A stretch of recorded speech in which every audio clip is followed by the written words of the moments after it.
Allahu Allahu Allahu Allah Allahu.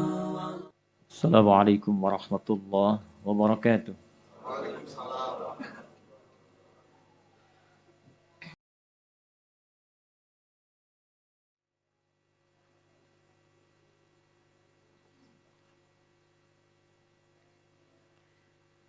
Alhamdulillahil ghafuril halim dzi rahmatin hakim alladzi arsala rasulahu bil huda wa dinil haqq rahmatan lil alamin.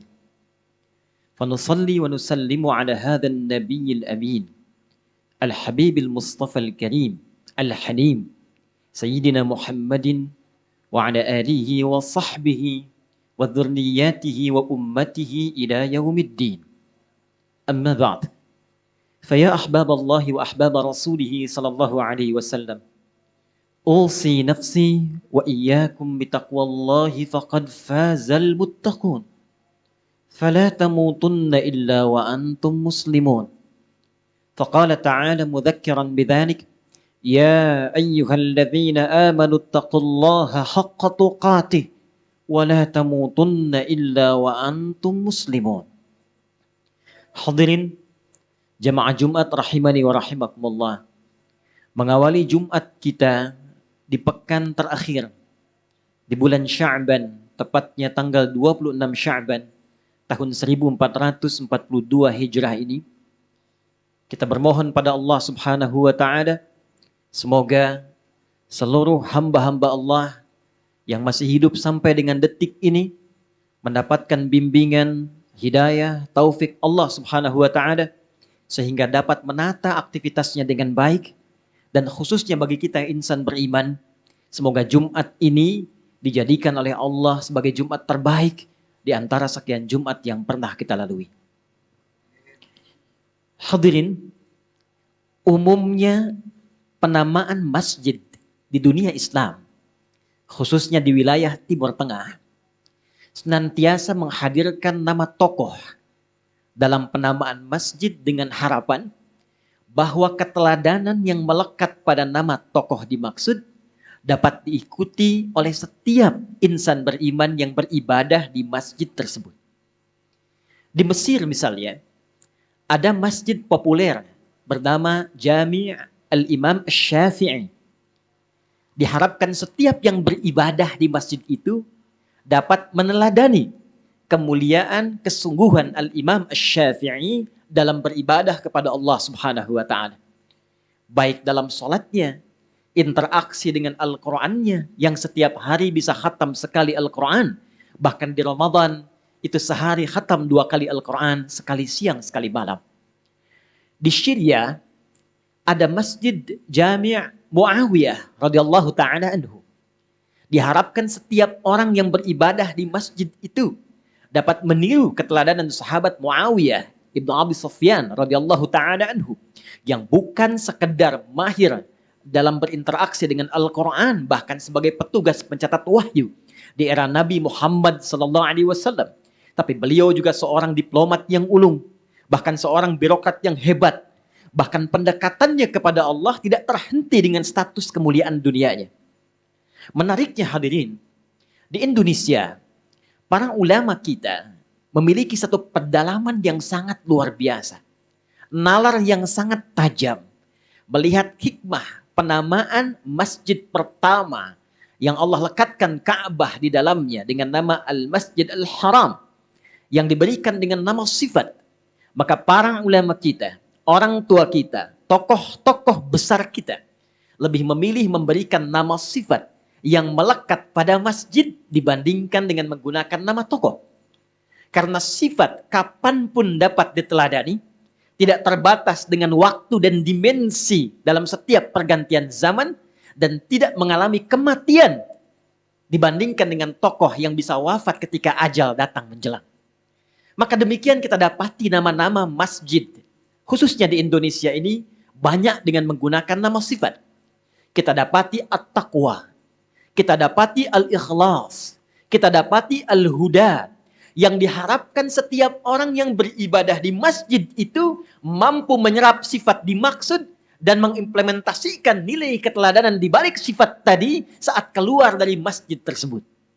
Maka saat seorang masuk ke masjid At-Taqwa, beribadah di dalamnya, maka diharapkan keluar dari situ, dia bisa menjadi insan yang lebih takwa saat sebelum masuk ke masjid yang dimaksudkan.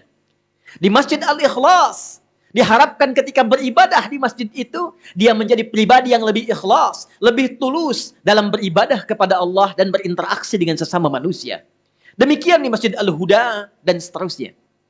Sekarang yang menjadi pertanyaan, ketika masjid yang kita banggakan ini, yang bahkan tadi disebutkan telah digunakan Jumat sekarang sampai yang ke-29 kali ini, diberi nama dengan Al-Halim, maka apa hikmah dan makna yang melekat pada nama Al-Halim ini yang terukur dalam narasi Al-Quran dan hadis-hadis Nabi Muhammad SAW yang membedakan kita jamaah di masjid ini dengan masjid-masjid yang lainnya, yang semestinya mengambil spirit dari nama tadi yang kita terapkan dalam kehidupan kita, baik dalam konteks ibadah kepada Allah ataupun dalam konteks hubungan sosial kemanusiaan kita.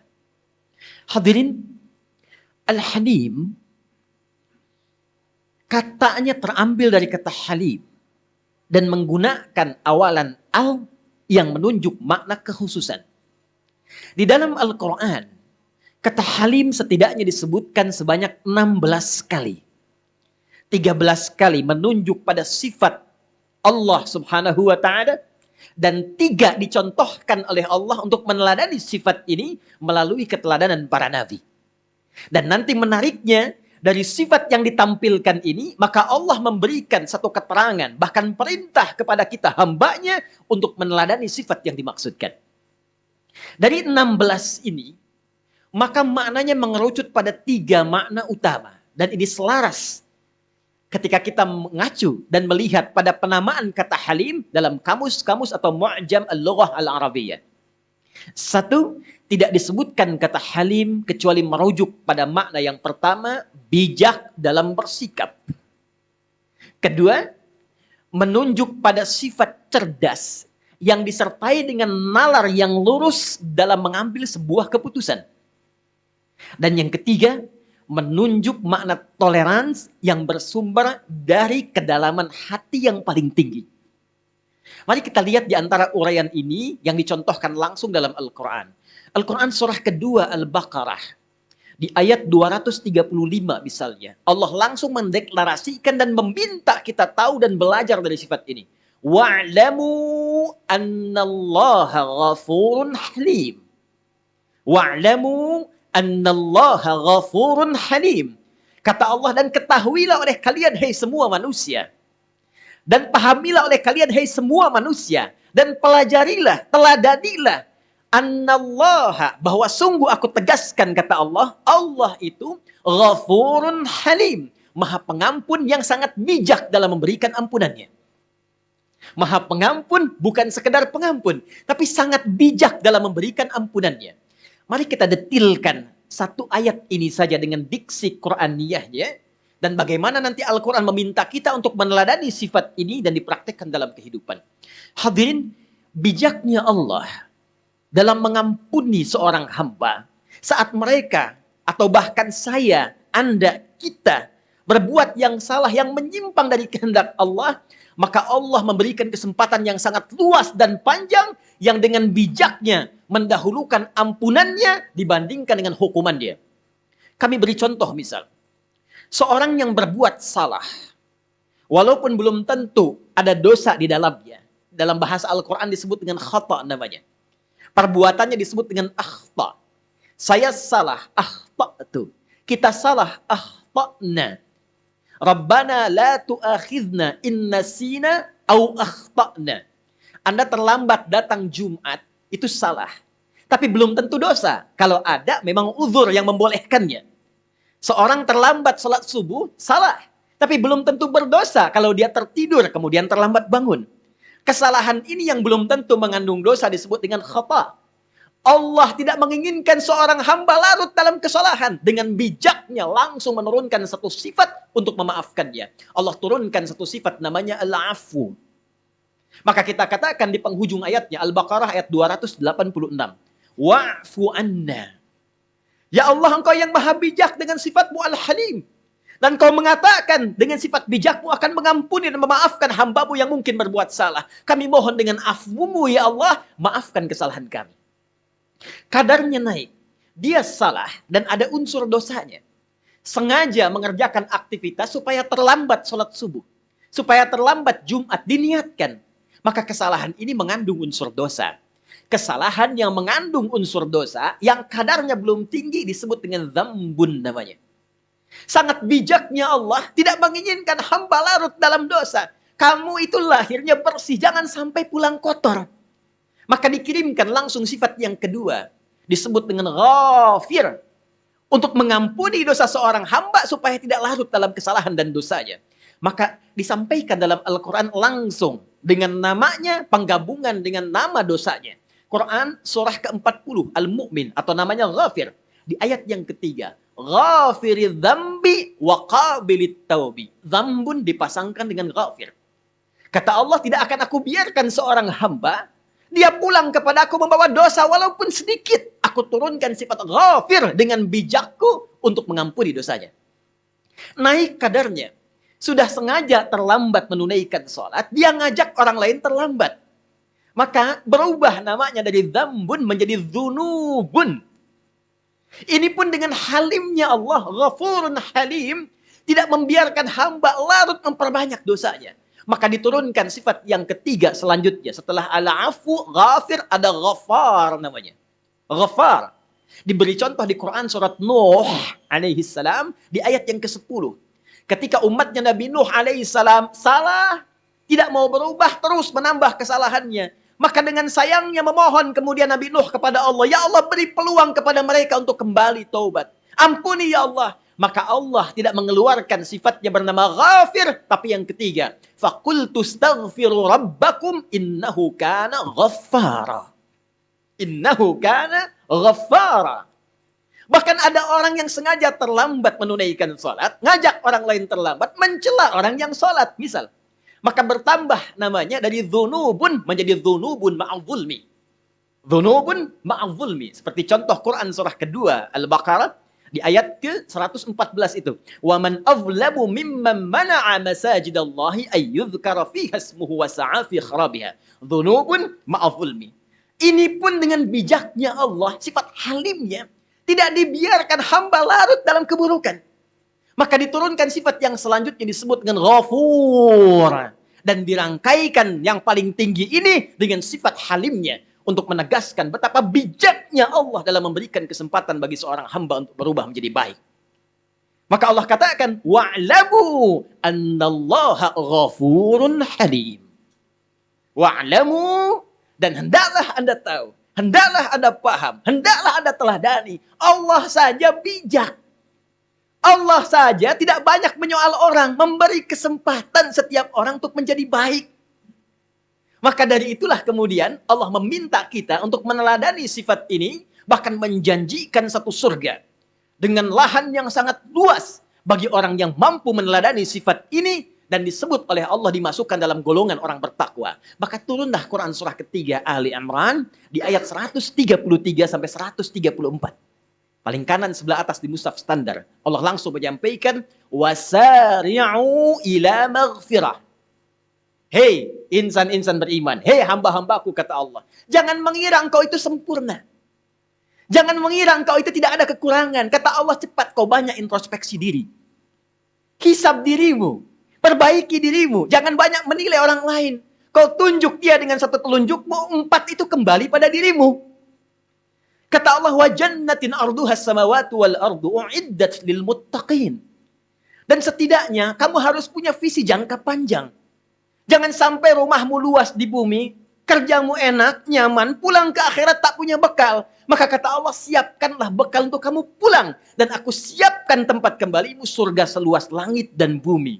Seluas langit dan bumi. Uiddat lil muttaqin, yang disiapkan bagi orang-orang yang takwa. Siapa orang takwa yang dimaksudkan di ayat ini? Ternyata ukurannya, parameternya, itu bukan penekanan pada ibadah ritual. Beda dengan yang Al-Baqarah ayat 2 sampai 5 itu. Yang wa yuqimunas shalah dan seterusnya ayat. Yang ini ukurannya ayat 134-nya. Alladzina yunfiquna fis sarra'i wad dharra. Yaitu orang-orang yang terlihat sedang berbagi kebaikan dengan sesama. Wal kadhiminal ghaidha, dan mampu menahan amarahnya. Bijak dalam melihat setiap keadaan. Wal 'afina 'anil nas, senang memaafkan orang. Dia melihat perkara ini tidak harus marah-marah. Perkara ini bisa saling toleran dalam memaafkan. Perkara ini kita bisa bangun kemudian sifat harmoni dalam kehidupan. Wallahu yuhibbul muhsinin. Dan orang-orang baik seperti ini, itu yang dicintai oleh Allah Subhanahu wa Ta'ala. Allah langsung yang menyampaikan. Jadi kalau ada jamaah di masjid ini, masjid kita namai Al-Halim. Bahkan menggunakan alif lam. Alif lamnya ta'rif. Ada dua jenis yang paling utama alif lam. Ada ta'rif, ada istighraq. Istighraq mencakup keseluruhan. Alhamdulillahi Rabbil Alamin. Semua, segala, seluruh pujian hanya milik Allah. Jadi kalau ingin kita sertakan Al-Halim, alif lamnya istighraq, maka semua sifat Al-Halim kita harus teladani oleh semua yang beribadah di masjid ini. Tapi kalau kita ingin gunakan ta'rif spesial, khusus. Ya, kalau di bahasa Inggris itu ada artikel the. Car, itu masih banyak di luar mobil. The car, yang ini. Kalau banyak Al-Halim, Halim di luar, maka yang ini spesial. Setiap orang yang ibadah di masjid ini, yang sholatkah di sini, yang baca Qurankah, yang ngajikah, maka setidaknya bawa spirit yang pertama. Bangun harmoni dalam kehidupan kita. Di perusahaan, di pekerjaan, dalam bertetangga, dalam kehidupan sosial. Maka orang-orang yang ibadah di Masjid Al-Halim tidak akan pernah terlibat dalam sengketa. Tidak senang bikin hoax. Tidak senang berselisih. Senangnya harmoni, senangnya berdamai, senang dalam kebaikan. Maka satu sifat ini saja kita praktekkan, mustahil muncul kekerasan. Apalagi teror. Cukup orang Islam belajar Quran dengan benar, pasti jadi orang yang baik dan lembut. Di Quran itu jangankan teror, tembak orang, ledakan orang, untuk sekedar gosip saja dilarang. Berpikiran buruk saja dilarang. Mencela saja dilarang, bahkan imannya dipertaruhkan. Quran surah 49 ayat yang ke-11. Ya ayyuhalladzina amanu. Hai semua orang yang masih merasa punya iman. La yaskhar qaumin qaum. Jangan saling cela. Ya ayyuhalladzina amanu. La yaghtab ba'dukum ba'dha. Hai orang yang masih merasa punya iman. Jangan gosip. Jangan jelek-jelekin orang. Jangan bikin hoax. Al-Halim. Makna bagian yang pertama. Jadi ironi. Kalau nanti ada orang yang ibadah di masjid ini. Tapi ternyata perilakunya jauh dari sifat halim. Kedua hadirin. Halim dicontohkan langsung oleh Allah Subhanahu wa Ta'ala pada kisah dua nabi utama, yaitu Nabi Ibrahim alaihissalam, Abul Anbiya, dan juga Nabi Syu'aib alaihissalam. Keduanya dituangkan di surah yang sama, surah ke-11. Surah Hud, yang pertama di ayat 75, yang kedua di ayat ke-78. Allah langsung menyifati Nabi Ibrahim alaihissalam dengan kalimat, Inna Ibrahima lahalimun awwahun munib. Kemudian ada lisan masyarakat yang sangat heterogen.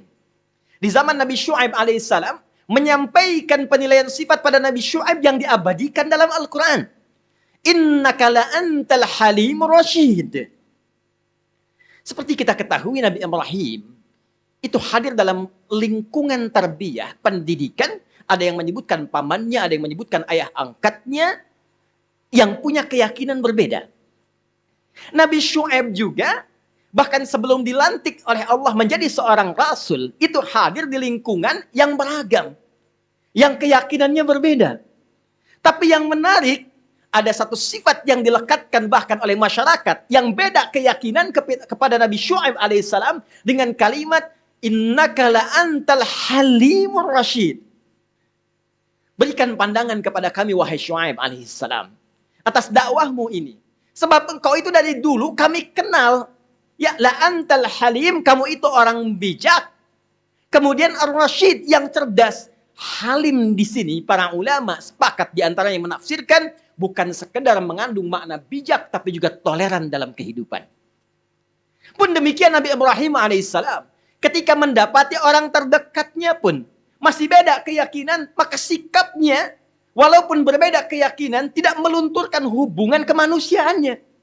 tetap ada sikap baiknya, bahkan juga ingin mendoakan, bahkan memberikan pelayanan terbaik. Demikianlah Al-Halim memberikan pesan kepada kita. Boleh jadi dalam interaksi kehidupan sosial kita, tidak semuanya punya keyakinan yang sama. Bahkan Anda di perusahaan ini boleh jadi nggak semuanya Muslim. Ada yang non-Muslim, ada saudara kita yang Kristen, ada saudara kita yang Hindu mungkin, ada saudara kita yang Buddha. Perbedaan keyakinan tidak menghentikan sifat toleran kita dalam membangun hubungan baik dalam konteks kemanusiaan. Dalam beribadah, kita satu-satunya di muka bumi yang punya kaidah lakum dinukum waliyadin. Itu tingkat toleransi tertinggi. Tidak perlu saling mengganggu, tidak perlu saling ikut, tidak perlu saling bergantian. Kita hormati. Kita satu-satunya umat di muka bumi yang punya kaidah la ikraha fid din. Gak boleh paksa orang dalam konteks ingin ikut dalam beragama. Gak boleh memaksa orang baik dengan cara kasar ataupun dengan cara yang halus. Ya ada yang terkena misalnya musibah. Kita ingin bantu tapi dengan catatan masuk Islam dilarang dalam Al-Quran. Bantu ya bantu, ikhlas kita kerjakan. Kalau ingin masuk Islam, hidayah Allah berikan. Tampilkan nilai keislaman kita dengan baik. Dalam konteks interaksi sosial, perbedaan keyakinan tidak menghentikan kita berbuat baik dan hidup harmoni dalam konteks kemanusiaan. Itulah Al-Halim. Jadi kalau keluar kita dari masjid ini, mendapati teman kita, sekalipun bukan Muslim misalnya, tidak menghentikan kita untuk makan bersama dengan dia. Tidak menghentikan kita untuk berolahraga bersama. Tidak menghentikan kita untuk berdialog bersama. Itulah Islam. Dan yang ketiga hadirin, di Quran surah As-Saffat, di ayat yang ke-101, surah 37 ayat 101, Allah menyifati Nabi Ismail alaihi salam, dan ini kakek moyangnya Nabi Muhammad sallallahu alaihi wasallam, disifati langsung oleh Allah sejak mula kelahirannya. Nabi Syuaib sejak mula pertumbuhan dan interaksi sosialnya. Nabi Ibrahim saat dewasa dan menjadi bapa. Tapi Nabi Ismail alaihissalam disifati oleh Allah sejak mula lahirnya. Maka Allah sampaikan, وَبَشَّرْنَاهُ بِغُلَامٍ حَلِيمٍ. Jadi kalau Nabi Ishak alaihissalam disebut بِغُلَامٍ alim, Nabi Ismail alaihissalam بِغُلَامٍ halim. Dan kami berikan kabar gembira pada Ibrahim alaihissalam akan lahirnya seorang anak yang bijak, penyabar, cerdas, punya nalar yang sangat terukur dalam bersikap. Apa di antara kisah yang menjadikan implementasi sifat ini nampak dalam kehidupan? Hadirin, langsung Allah lanjutkan di ayat itu sampai dengan ayat ke-107-nya. Maka ketika, populer kisahnya saat di Idul Adha, ketika bapaknya bermimpi, Ibrahim alaihissalam, bermimpi dalam mimpinya kemudian diabadikan di Al-Quran. Inni ara fil madami anni azbahuka fanzur madza tara. Duhai anakku, ayahanda bermimpi tadi malam menyembelih engkau.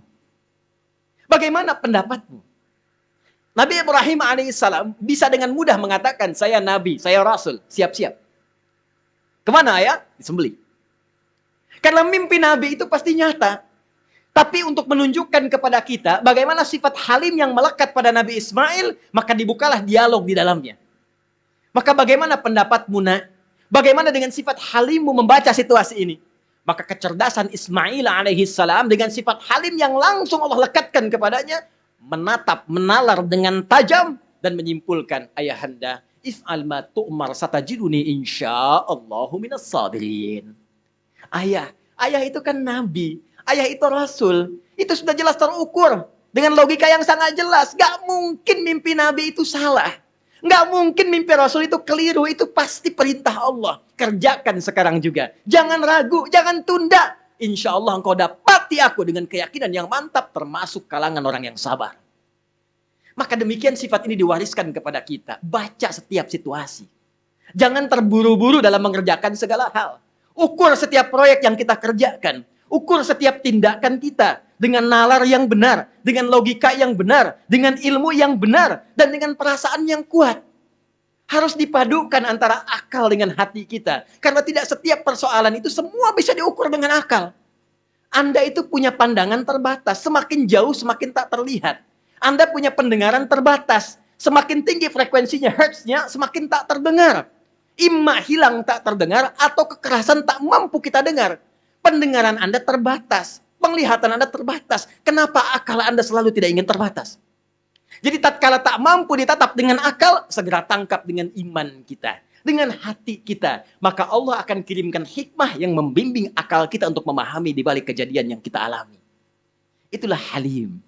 Maka Halim memberikan nama yang sangat spesifik di masjid ini, memberikan kesan luar biasa bagi kita jamaah masjid ini, maka mari kita ambil spiritnya. Ambil keteladanannya, lepas dari masjid ini, bangun hubungan baik dengan Allah Subhanahu wa taala. Tingkatkan ketaatan kepada Allah, bangun hubungan baik dengan sesama, hidup toleran dalam konteks yang dibenarkan oleh agama. Bangun kecerdasan, belajar dengan baik, tunaikan pekerjaan dengan benar, jauhi sifat-sifat kotor, karena itulah yang terbingkai dalam nama Al-Halim yang kita lekatkan dalam penamaan masjid yang kita cintai ini. Barakallahu li wa lakum fil Qur'anil azim wa nafa'ani wa iyyakum bima fihi minal ayati wa dzikril hakim wa taqabbala minni wa minkum tilawatahu innahu huwas samiul alim. Ud'ullaha yastajib lakum jami'an. اللهم صل على سيدنا محمد وعلى آل سيدنا محمد.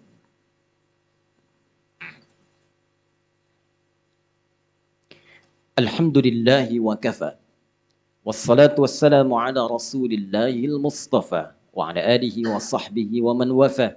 Amma ba'd, faya ibadallah, ahbaballahi wa ahbab rasulihi al-halim sallallahu alaihi wasallam, usi nafsi wa iyyakum bitaqwallahi faqad fazal muttaqun.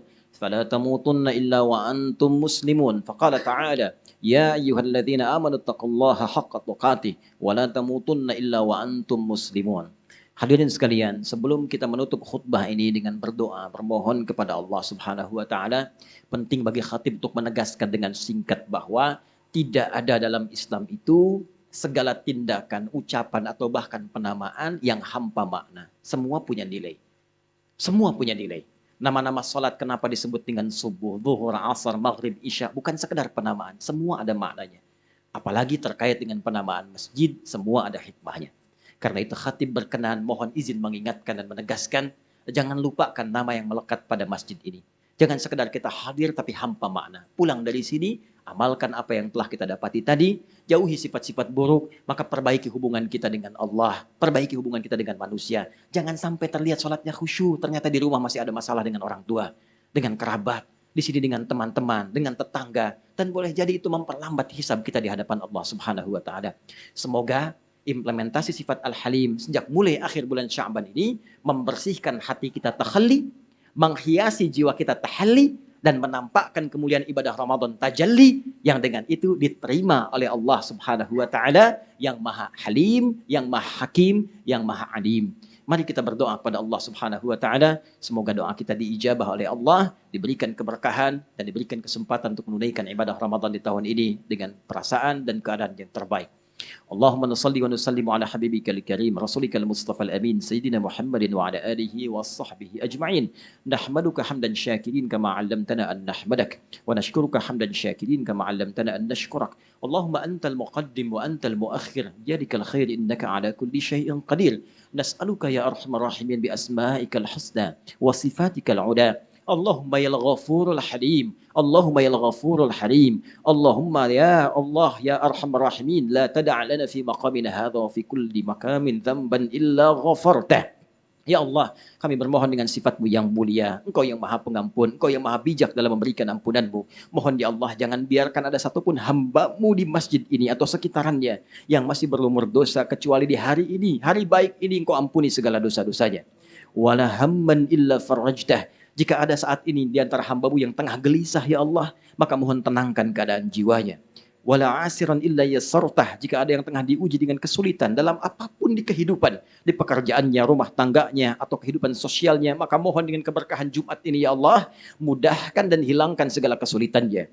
Allahumma wala maridan illa syafaitah. Ya Allah, jika ada di antara kami yang tengah Engkau uji dengan penyakit, Seberat apapun maka mohon angkat dan sembuhkan penyakitnya.